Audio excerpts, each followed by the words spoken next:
Oh, bon, je suis prêt. Hein. Comme d'hab, toujours. Qui fait le boulot, Toujours. moi je fais rien. Hein. Champion du monde en 98, s'il vous plaît, jamais par le passé mon invité n'a joué la comédie sur un terrain de football.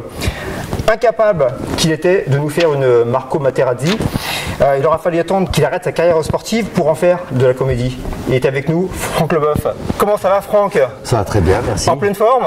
Pas mal, ouais. Pas Mais mal. je vois ça, mais attends, c'est quoi ce look? Tu fais de la muscu, c'est pas possible. Il doit s'entretenir, il doit passer un temps dans la salle de sport. Tu t'entretiens.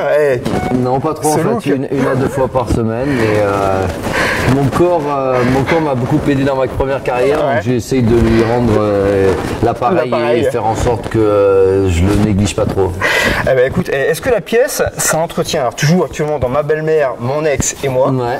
Ça, on peut dire que c'est du sport parce que le théâtre, on s'en rend pas compte, mais c'est usant, c'est fatigant au bout de. Elle dure combien de temps la pièce? 1h30 à peu près. 1h30. Ça entretient, franchement. Ouais, enfin on a le petit verre de vin rouge avant de rentrer sur scène, donc ça bon Ça fallait pas le dire. Oui, mais on s'en moque, non, on dit, parce que ça fait du bien, ça réchauffe. Et puis c'est vrai qu'on bouge énormément, avec les projos et tout, on transpire énormément, donc on a souvent des bouteilles d'eau derrière. Et c'est une pièce qui demande pas mal d'efforts, en tout cas de ma part. D'énergie, ouais. Et donc voilà, il faut s'entretenir, faire attention, bien dormir, bien manger, et puis pouvoir se donner à fond. Et Franck, vous avez le rôle principal dans cette pièce? Oui, on peut dire ça. On peut dire ça. Il n'est pas prétentieux, c'est ça que j'adore chez Franck. C'est que voilà, comment ça s'est passé hier? Il y avait la première ici à Paris. Il y avait une tournée auparavant en région. Comment a réagi le public parisien? Parce qu'on a toujours un petit peu peur quand on vient de province du public parisien. Comment ça s'est passé cette première? Ça s'est extrêmement bien passé. Les gens ont répondu présent. Ils étaient très attentifs et ils ont bien ri et ils nous ont bien soutenus. Ça nous a fait énormément plaisir. On a eu une belle salve d'applaudissements à la fin. C'était. J'ai cru comprendre ça tout à l'heure. Ouais. C'était vraiment très très sympa et on avait fait Bordeaux aussi qui était soi-disant très très dur et on avait fait 16 représentations et ça s'était super bien passé. Je crois que c'était au mois d'avril, février-mars. Ouais. Et donc voilà, et donc on sait qu'on va être jugé, on sait qu'on va surtout quand on a eu des carrières qui n'étaient pas dans le théâtre comme Christine, Nicolas et moi-même puisqu'on sort de différents univers. Mais franchement super bien passé, moi j'étais super content. Allez Franck, ça se passe bien parce que vous avez une super équipe de comédiens. Et on va les citer. Il y a Katia Tchenko qui était dans l'Académie des Neufs. Oui. Christine Lemler, Sous le soleil par exemple. Oui, elle a fait d'autres choses. Plein de choses. Des pièces de théâtre. Plein de choses, mieux que moi d'ailleurs. Nicolas Vitiello, il est sort de Popstar. Il a fait le télécrochet Popstar. C'est ça. Et il faisait partie du groupe Watford. Exactement. Mais qu'il a quitté très rapidement et puis ça fait une dizaine d'années. Le groupe s'est quitté tout seul. Je te le dis Franck. Oui. Enfin, donc en fait, en tout cas, pour lui, c'était un tremplin en fait pour pouvoir réaliser son rêve et faire du théâtre comme moi maintenant. Assouvir sa passion. Ouais. Alors, on va revenir justement sur la manière dont tu es arrivé au théâtre. Ce qui m'a étonné, moi, c'est qu'il n'y a pas de metteur en scène en fait, et que c'est une mise en scène, on va dire, qui est collégiale. C'est-à-dire qu'il n'y a pas de metteur en scène dédié. C'est ça que ça veut dire? Ouais, c'est vrai. On n'a pas voulu prendre de metteur en scène parce qu'en fait, on a joué 67 fois la pièce en tournée, donc on la connaît très très bien. Ouais. Et contractuellement, on a dû changer la mise en scène, et donc on a décidé de le faire nous-mêmes. D'accord. Vu ce qu'on a vu et les retours qu'on a eu hier, on est très content. On est très content. On essaie de faire quelque chose de simple mais concis. C'est difficile de travailler en équipe comme ça, de se mettre d'accord, parce que c'est pas évident, mine de rien, de mettre en scène les dialogues, etc. On s'entend toujours bien. Il y a des discussions, il y a de la négociation un petit peu. Ouais, il y a de la négociation et puis comme je suis le seul à faire de la musculation, c'est moi qui décide. Oui, alors je vais l'embêter un peu pendant l'interview. Finalement, quand je lui ai arrivé, je me suis dit calme-toi, c'est pas la peine d'être trop encore en droite. Non, mais en fait, ça se fait très bien. Nico a une bonne expérience du théâtre. Il sent les choses. Par rapport à son rôle, moi j'ai changé beaucoup mon rôle par rapport à ce que je faisais en tournée. Je suis moins dans l'excitation, plus dans le sarcasme. Et donc voilà, on a décidé de se prendre un miroir et de regarder un petit peu ce qu'on faisait et puis d'ajuster ce qui n'allait pas avec la mise en scène et voir ce qu'on faisait. On a pas mal travaillé, on a essayé plusieurs choses et puis on a défini certaines choses. Mais rien n'est bloqué au théâtre. Tout bouge. ça. C'est pour ça qu'on dit que c'est jamais la même chose le même soir. Je sais que déjà, il y a un truc qui me turlupine, une porte qui est ouverte alors qu'elle ne devrait pas être ouverte. Et j'en ai déjà parlé ce matin à Nicolas. Il faut qu'on règle le problème avant la représentation. Donc oui, moi j'ai des problèmes d'impôts et Franck a des problèmes de porte. Bah, chacun ses problèmes en fait. Hein. On a tous des petits soucis. Faites comme beaucoup, payez pas. Dites que vous avez une phobie administrative, ça ira mieux. C'est ce que m'a conseillé ma femme. Je vais avoir des problèmes. Non. Je les paye. Faut pas. Les répétitions, c'est combien de temps avant? La première était hier. C'est combien de temps de répétition? On a commencé. Et combien d'heures par jour? On a fait en fait, on a commencé je crois le 26 ou le 27 août et à raison de, au début 4 heures par jour et on finit à 7-8 heures par jour. C'est gigantesque. On se rend pas compte, mais c'est gigantesque. Et à la fin, ce sont que des filages, c'est-à-dire qu'on fait la pièce comme une générale et on la fait 2 à 3 fois par jour. Donc on est bien mort, on est content de dormir. Oui, j'imagine. À la fin de la journée, tu as envie de faire autre chose que de regarder la télé, je pense. On a juste envie de se coucher. T'as juste envie de te coucher. Franck, est-ce que vous pouvez nous faire un peu le pitch de la pièce? Donc, vous jouez Julien, qui est un présentateur télé un peu comme moi, tombeur. Ouais. Il gagne 60 000 euros par mois. Moi, je payer des impôts. Oui, là, il faut enlever un peu pour moi. Il faut enlever quelques zéros. Il va y arriver plein de choses. Ouais, c'est-à-dire qu'il est chez lui, tout va bien. Il a pas divorcé, mais s'est séparé de son ex-femme et il vit une vie un petit peu délurée. Il a des mannequins russes qui viennent. Et il a un homme de maison qui joué par Nicolas. Et Johan dans le rôle l'aime beaucoup. Mais il veut l'aider, mais il va faire que l'inverse de ce qu'il aurait voulu atteindre. Et puis Katia, ma belle-mère, revient à la maison et revient parce qu'elle a besoin d'argent, parce qu'elle est ruinée. C'est une femme qui est un peu cougar, comme on dit, et puis qui aime l'argent et l'alcool et donc elle va mettre une pagaille extraordinaire et mon ex-femme va revenir, voilà, il y a une histoire d'amour, il y a plein de choses. C'est un vrai vaudeville, une vraie comédie originale et on rigole bien. Le ressort, c'est le comique, c'est le comique de situation, c'est ça en fait? Ouais, c'est ça, c'est le comique de situation, c'est l'ambiguïté, c'est l'entourloupe des gens et c'est voilà, à la fin c'est assez explosif mais tout se finit bien. Ouf. Je voulais pas venir, finalement je vais venir, ça se finit bien. Il aime l'air, je tue ma femme, tout se finit bien. Oula, bon, je vais peut-être raccourcir l'interview, on ne sait jamais. On va faire un petit happening avec Franck, on va voir un petit peu ce qu'il pense de certaines questions. Avec qui on te confond le plus dans la rue, Franck? Oui, j'ai eu Fabien Barthez et on m'appelle souvent Franck Leblanc. Franck Leblanc, qui est-ce? Parce qu'il y a Laurent Blanc, je pense. Ah oui, d'accord, il y a confusion, d'accord, ok. Et l'autre fois, j'ai rigolé parce qu'en fait, on me disait Fabien, et j'ai pas répondu, et j'ai entendu, mais quel con ce Fabien Barthez. Et je me suis dit, Fabien m'a morflé, que je n'ai rien fait. Je suis désolé, Fabien. T'aurais pu répondre pour le défendre. Non, mais je m'appelle pas Fabien, moi. Demain, votre carrière, Franck, s'arrête. Vous avez la main sur Wikipédia. Qu'est-ce que vous écrivez sur vous? Rien, je m'en fous. J'ai rien à écrire, moi je suis pas né pour être célèbre, j'ai fait des métiers qui venaient du foot parce que j'adorais le foot, j'ai fait du théâtre parce que j'aime le théâtre, le cinéma pareil, mais j'écris rien moi, je m'en fous. Je vérifie Wikipédia parce que un jour on a dit que j'avais fait mon coming out et que je sortais avec Nicolas Anelka, je crois, et Didier Deschamps. Bon, on peut peut-être l'avouer là aujourd'hui. Bah ouais, mais non, alors j'ai habité dans le Marais, j'ai énormément d'amis homosexuels, mais mes enfants étaient à l'école, étaient un peu jeunes, je trouvais que ça pouvait porter à confusion. Donc j'ai rectifié, je vérifie souvent mon Wikipédia pour être sûr qu'on ne raconte pas des conneries. Ok. Demain, Laurent Ruquier vous invite dans On n'est pas couché. C'est pas toujours évident hein, quand on est acteur ou personnalité d'aller dans l'émission. Vous avez le courage d'y aller ou pas, Franck? J'ai déjà fait. J'ai fait pour la pièce. J'ai fait pour la première pièce. En fait, ce qui est bien, c'est que je me renseigne toujours un petit peu avant. C'est du journalisme d'investigation, ce qu'on appelle. Il a fait son boulot. J'ai fait mon boulot à fond. Comme non, je l'ai fait à l'époque de The Zemmour et Nolo et ça s'est très bien passé. Ils ont été assez vindicatifs avec moi, mais je sais quelle est ma démarche. J'ai rien à cacher et tout va bien. Et aujourd'hui avec la nouvelle équipe, Émeric Caron et Léa Salué, non plus tout le monde est capable de juger. Après il y a aussi, c'est pour ça qu'on appelle ça des acteurs, c'est-à-dire qu'ils actent, ils font quelque chose. Après il y a les gens qui sont là, qui regardent et puis qui se permettent de juger. Okay. Donc j'ai pas de problème. Franck, qui aimeriez-vous voir dans la salle dans les jours qui viennent pour la pièce justement?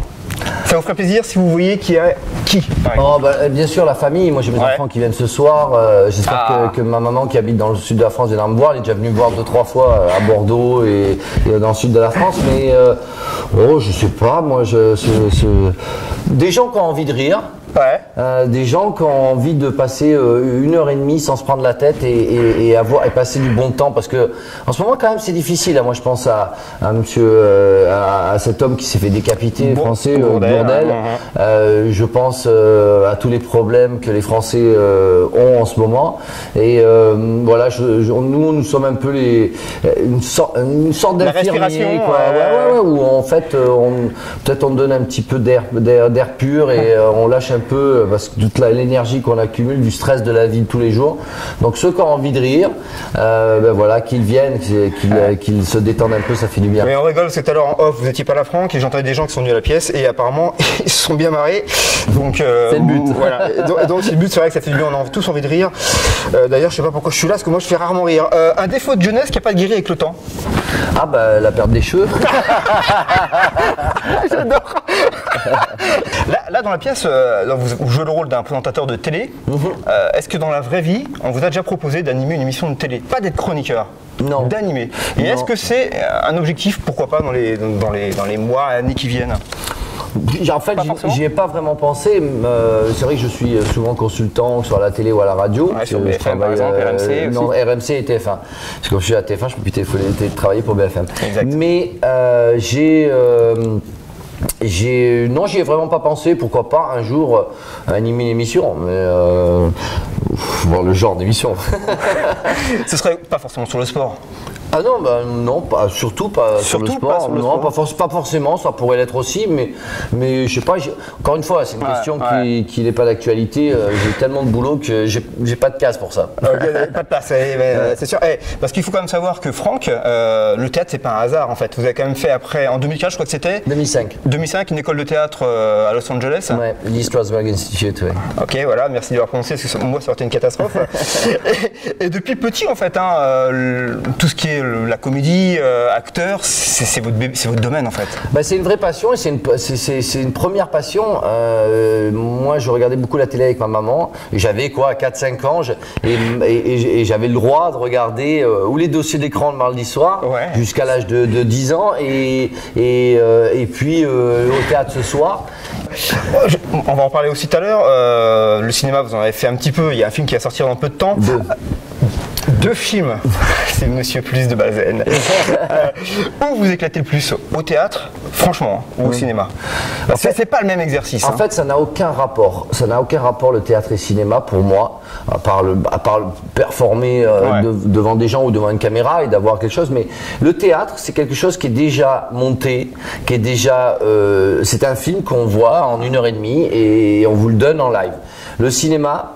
La difficulté du cinéma, c'est de pouvoir être présent au moment où le réalisateur dit « Allez, on y va, les caméras sont prêtes, les lumières sont prêtes, le maquillage est fait, on peut tourner. » Et là, à chaque fois coupé, on la refait, il faut se remettre dans le personnage et c'est très difficile parce que plus on enferme, moins on se dit surtout quand on entend le réal qui fait « Allez, celle-là, elle était super, hein, on en refait une. » Elle était super. Non, parce qu'il faut vérifier, est-ce qu'il y a peut-être un grain sur la pellicule, je sais pas, il y a peut-être des trucs, mais voilà, il y a moins de spontanéité. Oui, bien sûr. Il n'y a pas l'interaction avec les gens. Et puis quand le film il sort, c'est 6 mois, 1 an après, on a un peu oublié. C'est vrai, voilà. Et puis on n'est pas avec tous les gens du film, si on a certaines scènes qu'on n'est pas l'acteur principal, on rencontre jamais les autres qui ont d'autres scènes et qui sont pas avec vous. Donc il y a une certaine frustration. Mais moi j'adore le cinéma. Je trouve que le rendu après, il est phénoménal et on se reconnaît même pas quoi. Quand je vois un film, je dis tiens, c'était pas mal. Vous n'avez pas un petit projet là, sur le cinéma? Franck. Non, pas en France, en tout cas. Un petit projet là? Non, pas forcément comme acteur. Ah non plus. Produire? Non, mais j'ai produit un film qu'on a commencé à tourner en 2010, septembre 2010. On a eu des problèmes de visa avec le réalisateur, le producteur qui était John, réalisateur et producteur français, qui a dû quitter le territoire américain. Donc pour les faire revenir, c'était une catastrophe. Donc on est en stand-by sur ça et on est en train de voir comment on peut terminer parce que c'est un petit budget et voir comment on pourrait le finir parce que l'histoire elle est vraiment intéressante, elle est beaucoup d'actualité et je peux pas en livrer plus parce que j'espère qu'un jour il sortira, mais il s'appellera sans doute le 8e péché et voilà, j'espère qu'un jour, parce que c'est un bébé et qu'il grandit, mais il grandit dans mon placard pour l'instant. Il faut que je retrouve les gens pour pouvoir. Il est tourné maintenant, il faut. Il est tourné. Il est tourné maintenant. Vous jouez dedans? Oui, on est une somme que 4 acteurs. Je voulais revenir un peu, Franck, sur la pièce de théâtre. Qu'est-ce que vous avez dû changer dans votre jeu pour cette pièce? Que vous avez joué dans l'instru il y a 4 ans. 4 ans. Et pour celle-ci, qu'est-ce que vous avez dû. C'était quoi la difficulté? La difficulté du rôle. La difficulté de ce rôle-là, c'est puisque je suis le clown blanc, je suis pas l'Auguste, je suis pas celui qui mène le rythme, et en même temps, c'est des gens qui sont chez moi, qui arrivent chez moi, donc qui sont intrusifs, et donc je j'ai pas envie de les voir. Ma belle-mère, j'ai pas envie de la voir. Donc au départ, j'avais décidé avec le metteur en scène précédent d'être plutôt vindicatif et lui montrer clairement qu'elle avait rien à foutre chez moi. Et puis en fait, je me suis rendu compte que être complètement à l'opposé de ce qu'elle est, puisque elle est folle. Elle arrive chez moi, elle se croit chez elle et faut que tu me donnes du pognon, j'ai besoin d'argent, allez, tu gagnes plein d'argent, donne-moi du pognon. Et en fait, je me suis dit, si je vais vers l'ironie, le sarcasme, peut-être ça va être super intéressant parce qu'on est complètement dans 2 pôles différents. Et je trouve que le rendu, il est beaucoup mieux. Et voilà, c'est trouver la justesse et pouvoir montrer d'autres facettes de mes possibilités. Donc à un moment donné où je suis, première partie, je suis peut-être un peu plus calme, puis après je commence à me pomper, et puis il y a mon ex-femme qui rentre, donc je vais être peut-être un peu plus cool, et puis voilà quoi, mais voilà, il faut pouvoir s'adapter. En fait, il faut être vrai quoi, il faut être comme on est dans la vie. Il y a quelqu'un qui rentre chez vous, vous n'avez pas envie de le voir, alors comment vous réagissez selon votre caractère. Et bon, après il faut faire rire les gens en même temps.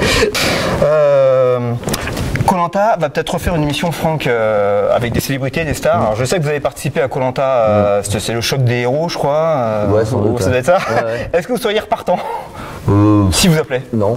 Non. Donc ça c'est fait, c'est sûr. Non, pas vraiment. Je l'ai fait une fois, c'est bien. C'est bon, on passe à autre chose. Moi par contre, et c'est vrai, on a eu souvent la question de la part des internautes, je vous aurais bien vu dans Danse avec les stars, sincèrement, ou dans Ice Show, une émission d'M6, qui était une émission de patinage. Non, le patinage non, parce que j'ai pas envie de me blesser, je me suis pas blessé pendant ma carrière. Je danse avec les stars. C'est une bonne émission. J'aime bien danser, ma femme est danseuse, elle était danseuse classique, elle a fait toutes les danses et j'ai eu la chance de danser avec elle le jour de notre mariage, donc pourquoi pas. Franck, est-ce que vous voulez bien, pour cette nuit, être le nounours de Sébastien Chabal? Non. Vous pouvez mettre la photo de quelqu'un sur votre punching ball, vous mettez qui dessus? Je mettrai ma tête. Quelquefois ça fait du bien d'en prendre une ou deux, ça remet les choses en place. Franck, qu'échangeriez-vous avec le physique de Johan Gourcuff? Rien. Votre pote Bixen Lizarazu de Téléfoot n'a pas le moral. Qu'est-ce que vous faites pour lui redonner un peu la pêche? Vous l'emmenez où par exemple? Vous faites ça? C'est quoi la solution pour lui remettre le moral? Voilà, une bonne vague. Une bonne planche de surf, je l'amène, je sais pas, ou je le ramène chez lui au Pays Basque, comme ça il est content, ou alors on va sur un site qu'il connaîtrait, et je pense que ça irait beaucoup mieux. Franck, vous avez dit dans le journal L'Équipe de Zlatan Ibrahimovic qui était un tronc d'arbre sur le terrain, c'est vrai, vous l'avez dit. Qu'avez-vous comme formule pour Mathieu Valbuena? Un petit lutin. Franck, quelle partie de votre corps votre femme préfère? Tout. Faudrait lui demander pour ça. Il est arrivé pour un joker.